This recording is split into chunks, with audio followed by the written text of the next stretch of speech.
Shalom anak-anak semuanya, apa kabar? Teacher Melda berharap semuanya dalam keadaan sehat ya. Puji Tuhan, Teacher Melda juga sehat. Hari ini kita akan melanjutkan pelajaran minggu lalu. Jadi sebelum kita mulai, kita mau baca firman Tuhan dulu ya. Teacher Melda membacakan dari Roma 12 ayat yang kedua. Janganlah kamu menjadi serupa dengan dunia ini, tetapi berubahlah oleh pembaharuan budimu, sehingga kamu dapat membedakan mana kehendak Allah, apa yang baik, yang berkenan kepada Allah, dan yang sempurna. Kita berdoa. Bapak, kami bersyukur buat pagi hari ini. Kami kembali belajar tentang Tuhan lewat pelajaran yang akan kami pelajari hari ini. Tuhan Yesus yang baik, berkati kami semuanya, berkati Teacher Melda, berkati semua anak-anak kelas 1 yang ada di rumah, biar mereka tetap semangat mengikuti pelajaran hari ini. Terima kasih Tuhan Yesus yang baik, dalam nama Yesus kami berdoa, haleluya, amin. Oke, kita akan melanjutkan pelajaran kita. Judulnya adalah tanggung jawab memelihara diri. Sekarang ya, tanggung jawab memelihara diri bagian A, yaitu mengapa sih teacher kita harus memelihara diri? Yo, untuk apa? Minggu lalu kita sudah belajar kan? Hari ini kita akan melanjutkan topik yang berikutnya. Tujuan pembelajaran kita hari ini adalah siswa atau anak-anak dapat memahami apa sih arti tanggung jawab. Siswa belajar untuk bertanggung jawab menjaga tubuhnya supaya tetap sehat. Terus yang ketiga, siswa mengetahui bagaimana cara mempersembahkan tubuhnya menjadi ibadah yang sejati di hadapan Tuhan. Yang keempat, siswa mengetahui nama tokoh-tokoh Alkitab yang mempersembahkan tubuhnya untuk melayani Tuhan. Jadi demikianlah tujuan pembelajaran yang akan kita pelajari hari ini. Terus kita mau nyanyi dulu. Ayo bernyanyi. 2, 3 ya. Burung pipit yang kecil dikasihi Tuhan, terlebih diriku dikasihi Tuhan. Bunga bakung di padang diberi keindahan, terlebih diriku dikasihi Tuhan. Burung yang besar kecil, bunga indah warnanya, satu tak terlupa oleh penciptanya. Demikianlah lagu yang kita nyanyikan hari ini. Judulnya Ayo Bernyanyi. Kalau burung pipit dan bunga bakung dipelihara Tuhan, apalagi Teacher Melda dan anak-anak semua yang ada di rumah. Nih, kita baca yuk. Karena itu saudara-saudaraku, demi kemurahan Tuhan, aku menasihatkan kamu supaya kamu mempersembahkan tubuhmu sebagai persembahan yang hidup, yang kudus dan berkenan kepada Tuhan. Itulah ibadahmu yang sejati. Nih, berikut ini tokoh-tokoh Alkitab yang melayani di rumah Tuhan. Siapa saja ya? Teacher Melda bikin contohnya. Yang pertama adalah, coba lihat ada gambar ibu-ibu sedang berdoa meminta seorang anak. Namanya siapa ya? Namanya adalah Ibu Hana. Nama anaknya Samuel. Samuel adalah anak yang diminta oleh Hana kepada Tuhan. Jadi jangan lupa ya, Hana setelah itu menyerahkan Samuel untuk melayani Tuhan. Terus Samuel mempersembahkan tubuh untuk melayani Tuhan bersama Imam Elia di rumah Tuhan. Jadi si Hana ini meminta Samuel kepada Tuhan, dan dia memberikan Samuel untuk melayani Tuhan sejak kecil di rumah Tuhan, yaitu di bawah pengasuhan Imam Elia. Jadi Samuel mempersembahkan tubuhnya untuk melayani Tuhan. Itu salah satunya. Yang kedua adalah Daniel di Gua Singa. Ini juga salah satu tokoh yang mempersembahkan tubuhnya. Bagaimana ceritanya ya teacher? Daniel ditawan ke Babel bersama rakyat Israel. Mereka harus mengikuti semua peraturan di sana. Nggak boleh ini, nggak boleh itu, harus ini, harus itu. Tetapi Daniel tetap setia berdoa kepada Tuhan. Daniel dimasukkan ke dalam gua singa karena setia berdoa. Bayangkan, karena setia dan taat berdoa dia dimasukkan ke gua singa. Kenapa ya teacher?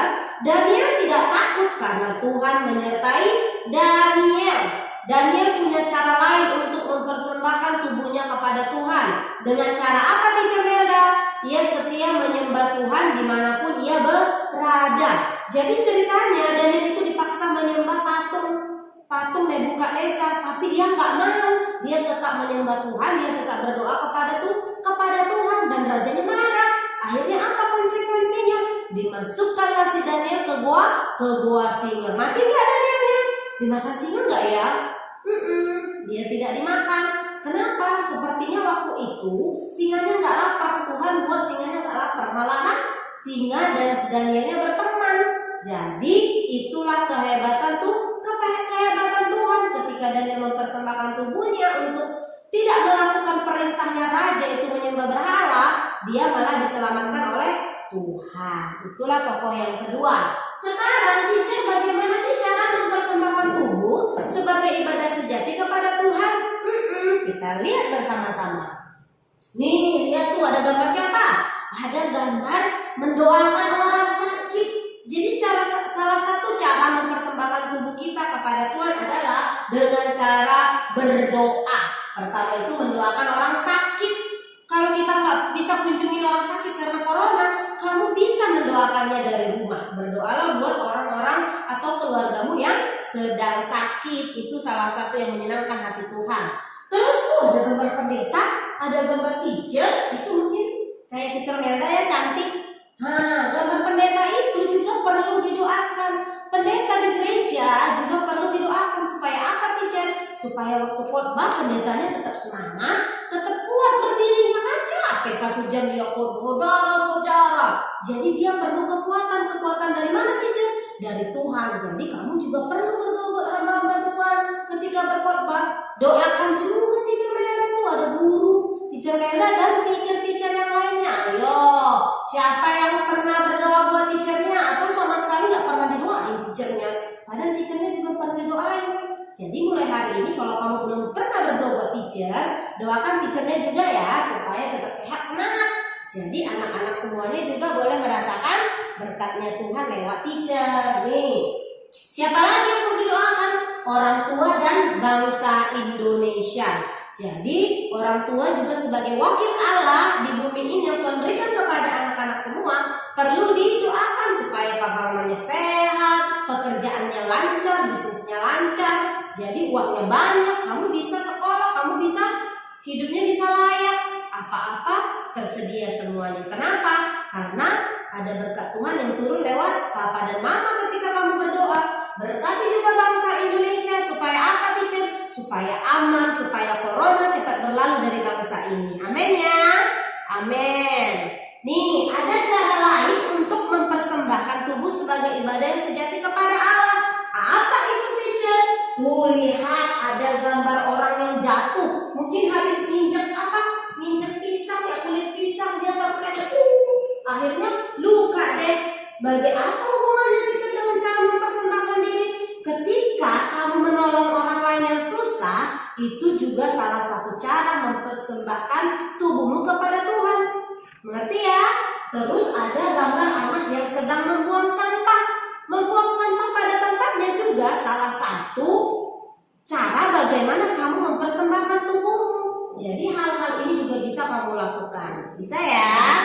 Apalagi teacher? Nih, cuci tangan, pakai sabun, itu juga mempersembahkan tubuh kepada Tuhan. Kalau kamu bersih, kamu sehat, artinya Roh Kudus senang bersemayam dalam dirimu.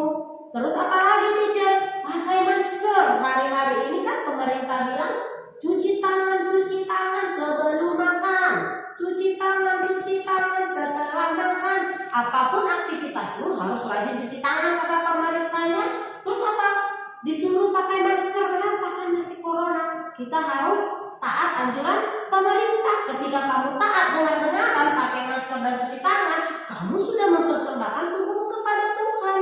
Jadi itu juga salah satu contoh untuk dengar-dengaran ya. Oke, ini homeworknya, PR-nya. Anak-anak diminta mempraktekkan bagaimana cara mempersembahkan tubuh sebagai ibadah yang sejati kepada Tuhan lewat video singkat sesuai dengan apa yang sudah kita pelajari. Tadi sudah belajar kan bagaimana cara mempersembahkan tubuh kita kepada Tuhan. Nanti kamu praktekkan di rumah. Contohnya nih, mungkin waktu kamu bantu mama nyapu rumah, mungkin waktu kamu berdoa, mungkin waktu kamu pakai masker atau simulasi cuci tangan, apapun yang kamu lakukan, nanti kamu boleh videoin. Yang penting itu untuk bentuk cara kamu mempersembahkan tubuhmu kepada Tuhan atau membuang sampah sembarangan. Ada banyak di sini, kamu boleh pilih, kamu boleh bikin video sekreatif mungkin ya. Itu aja tugasnya. Nanti minta tolong sama mama. Nih, stay healthy, stay at home, stay safe, and God bless you kids. Tetap semangat ya. Bye bye. Kita berdoa. Tuhan Yesus, terima kasih kami sudah selesai belajar bagaimana cara mempersembahkan tubuh kami kepada Tuhan lewat kegiatan yang bisa kami lakukan di rumah. Kami boleh memuliakan Tuhan. Terima kasih Tuhan Yesus yang baik. Berkati anak-anak semuanya, biar roh dengar-dengar dan taat itu turun bagi semua anak-anak yang ada di rumah. Jadikan mereka anak-anak yang baik, yang pintar, yang cerdas, dan takut akan Tuhan. Berkati papa mama, pekerjaan usaha mereka, apapun yang dikerjakan Tuhan buat berhasil. Biar kebahagiaan, keharmonisan itu ada bagi semua keluarga semua anak didik kami. Terima kasih Tuhan.